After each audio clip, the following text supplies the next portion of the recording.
అమ్మ ఒడిని విడిచాక ఇక బాల్యం ఉండదు రాధమ్మా, జీవితమే ఉండదు. శిరస్సున మకుటం ధరించిన రాజునైనప్పటికీ మీ ఒడిలో నేను ఇలాగే సేద తీరుతాను. మకుటాన్ని తొలగించి అమ్మ ఒడిలో సేద తీరుపుత్రా.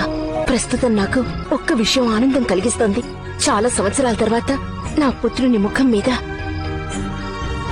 సంతోషం, గౌరవంతో వచ్చే తేజస్సును చూస్తున్నాను. పుత్రుని తేజస్సు కనులారా చూసుకోరాదా. సమయం వచ్చినప్పుడు పశ్చాత్తాపమనే నీలి నీడలు కమ్ముకుంటాయి వాడికి.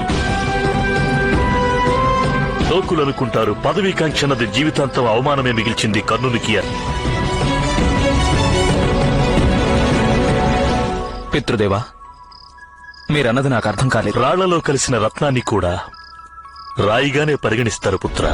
సమ్రాట్ ధృతరాష్ట్రుని పుత్రులతో మైత్రి వలన